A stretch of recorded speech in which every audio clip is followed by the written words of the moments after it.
As a seller in Rutherford County, what are your odds of getting your home sold? Hey, I'm John Turner with the Turner Victory team at Onward Real Estate. We're here to talk about this week's real estate market for Rutherford County.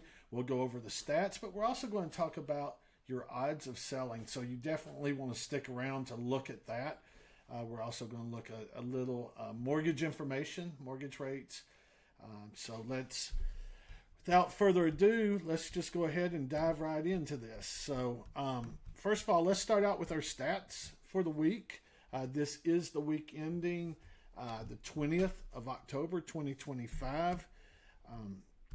Currently, we have 1,556 homes on the market. There were 89 new listings this week. We pended 119 homes. We closed 76 this week. There were 61 expired and canceled. And over the past 3 months, we have actually closed 1,364 units in Rutherford County. There is currently a 3.42 month supply of inventory on the market in Rutherford County across all price points. You can see that almost everything is in the threes except right here in the 600,000s, we're at 4.07. The 800,000s, 5. And in the million, we have 4.37 month supply of inventory. All really good numbers. They're steady numbers. So let's go ahead and jump in. We've got a few charts to look at here. If I quit hitting the wrong button here. Our new listings. If you notice, the past 3 weeks, we've been down over this time last year. Not down a whole lot, but we are down. I'm not sure what that means, except my guess is maybe there's been some pullback by the builders. I know nationally there's been a lot of pullback by the builders, so that may be what's going on there.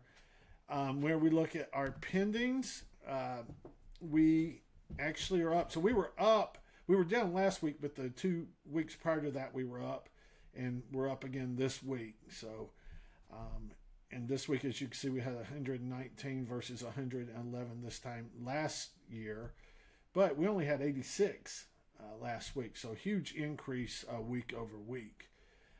Our month supply, as you can see, we keep holding in that 3.3 to 3.45 range. I've been very steady right there. Available inventory. I've kind of broken this chart up because this is kind of hard to see right here. So this is 2024. So going back last year, you could see a pretty big curve right in here, and then a rise, and then towards the end of the year, kind of where we're getting right now, you start seeing a drop off. So what will 2025 look like? Notice we don't have nearly as big of a curve right here. It's been a lot more steady, but if you look at this, if you go all the way back to the end of June, we've maintained 1,500 to 1,600 available units. Jumped up a little bit here towards the end of September, but have actually now come back down. And the 1,556 is actually the lowest we've seen it in several weeks. So my guess is we're going to start seeing that drop a little bit more. That's probably a combination of two different things. Sometimes sales pick up towards the end of the year. People are looking to get into a new home before the new year, especially if they have kids. They like to move in that Christmas time. Everybody thinks Christmas time may be a bad time to sell their house, but a lot of parents are wanting to get their kids into the new school in between the semesters, so that certainly helps those late November and December sales. Also, a lot of people start pulling their homes off the market for the holidays because they think nothing sells, which is not the case. But also just the hassle of trying to keep the house clean while you're cooking the holiday meals and hosting the parties and everything of that nature. So we do anticipate we will see this number start dropping down a little bit more. Our pendings, we actually pended 7.65% of the available homes on the market. That is the highest we've seen in going back going back probably 2 or 3 months anyway. So that definitely bodes well. And some of that probably has to do with mortgage rates. So what's going on with mortgage rates? Everybody, that's always the question. What's going on with mortgage rates? Well, here we are. This is the average 30-year mortgage rate. And if you notice right down here, a 6.27 was the average for the past week. That is down from 6.3 and 6.34. Now, we did see a 6.26, I think it was about 4 weeks ago. I put a 2-year track on this because it is interesting. Right here, we hit 6.08, that's September 26th of last year. But besides that, we are seeing the lowest mortgage rates that we've seen in over 2 years, besides that one little blip.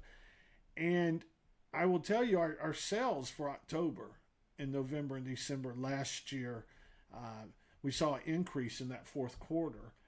It's very possible because of this dip right here, we will see an increase in sales for the fourth quarter this year as well.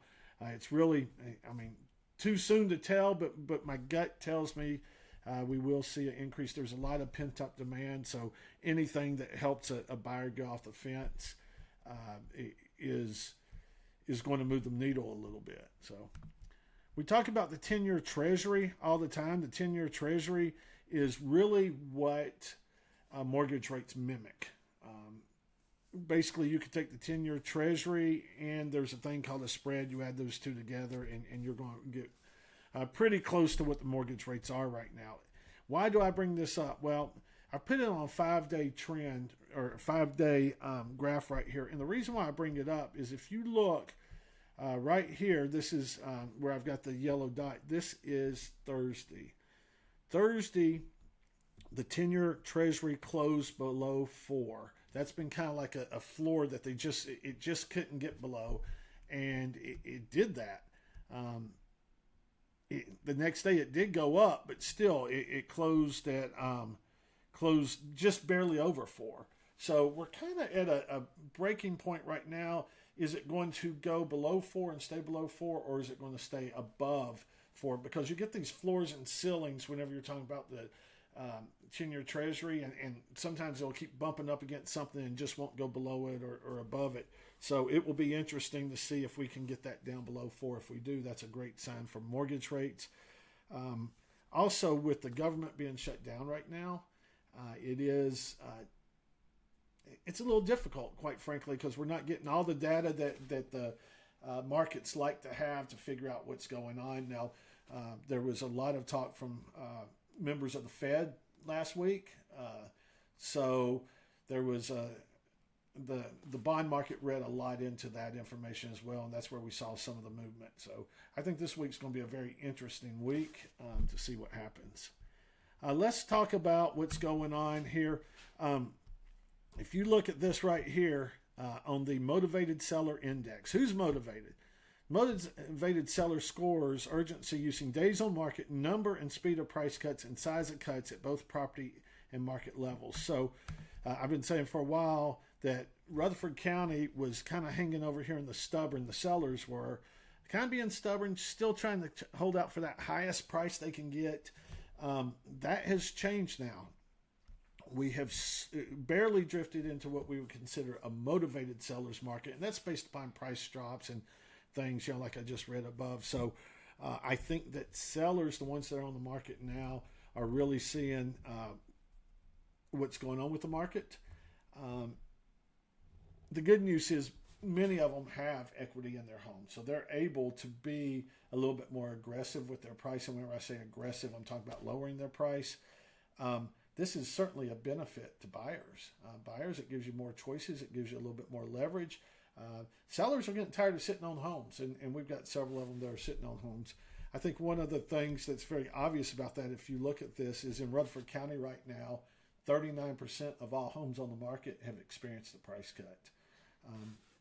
Now, interestingly enough, if you get into Murfreesboro proper, the motivated seller, we've actually moved even further into the motivated standpoint there. We're at 5.14, and if you look down here, 40% of all the homes in Murfreesboro proper within the city have seen a price cut.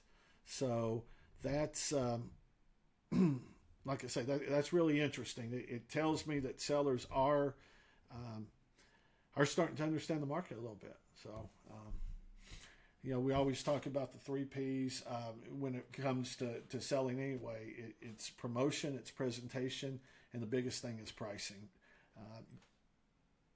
You cannot promote a house so much and present it so well that it's going to overcome bad pricing. It's just impossible. So you've got to get the pricing correct. And today's buyers are savvy. They know what's going on. They've been patient. They've been looking at the market. They've been studying it. So if you are going to be a seller in this market, you certainly want to make sure that you're pricing it perfectly. Here's an interesting article that came out talking about the America's 50 fastest growing housing markets. And they do this by population, okay? And whenever I saw this, I really was interested to see how many Tennessee subdivisions or cities made, actually this is by county, but how many counties made the list in Tennessee. And as I go down here, there's Georgia, Texas, South Carolina, Georgia, Arizona, Texas, Florida, a lot of Floridas. And you have to scroll way down here to where you get to Wilson County. And Wilson County is the only one on here. And there's 34 right here, all right? If you can see that 34. What that means is right here that Wilson County gained 34 people in 2024 for every 1,000 residents who lived there in 2023. So based upon the current, their population, they are the fastest growing county in Tennessee. Now, it may not be net most people or anything, but based upon their current population.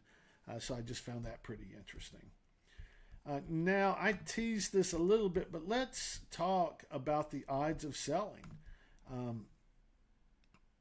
Unfortunately, there's so much data, I can't pull it for the entire Rutherford County MLS. It's just, it just can't process that many thousands of transactions. But I did pull for 37128, anything under 500,000 in that zip code. And in the last 3 months, you've had a 47% chance of selling your home if you were on the market. Only a 47% chance. Okay, everybody thinks every home that goes on the market is going to sell. That's not the case. Okay, the last 6 months, you had a 54% chance of selling. In the last 12 months, 56% chance. So what that tells me is the odds of selling have actually gone down over the past, from 12 months ago to the last 3 months. So you've got a 9% less chance of selling your home now than what you did a year ago. A couple of other little things on this. The average time to close, 95 days. So that's interesting. Now that can be skewed a little bit, but it certainly wouldn't be less than that. It's probably actually more than that. And if you look at the best times when most homes sold, between March and September over the past year. If you can see, we're just in October right now, so that's you can't really count that right now. But I know January and February, which traditionally are slower anyway, but they were really slow this past year. So that's what I've got for today. The odds of selling, I think that's very important whenever you're a seller. And we like to use that information to show our sellers what we're looking at. We have a lot of competition, and where we show that to them, you can almost see the eyes pop up because they're like, wow, I never thought about my house not selling. It is possible your house won't sell. So it's good to know all the facts when you're trying to sell your home. When you're buying a home, it's also good to know the facts, know what's going on, know what type of leverage you have. I bring these stats to you every week. I love doing it. I would love for you to tell me what other stats you'd like to see or other information you'd like to see, because this is for you. So I'm more than happy to put anything out here that you would like. just let me know. I know I've got a lot of my friends that look at this, a lot of our clients, the Turner Victory Team's clients. I also have a lot of realtors that look at this, especially in our local area. I know it helps you as well. And as far as I'm concerned, use this information. I mean, the more educated we are as an industry, the better we can serve all our clients. So feel free to use anything I've put out here or reach out to me if you have any questions about it. Once again, I am John Turner. I'm the team lead of the Turner Victory Team at Onward Real Estate in Murfreesboro, Tennessee. We bring this to you every week, and we'll see you next week with more information. And I hope until next week, you make it a great week. We'll talk to you later.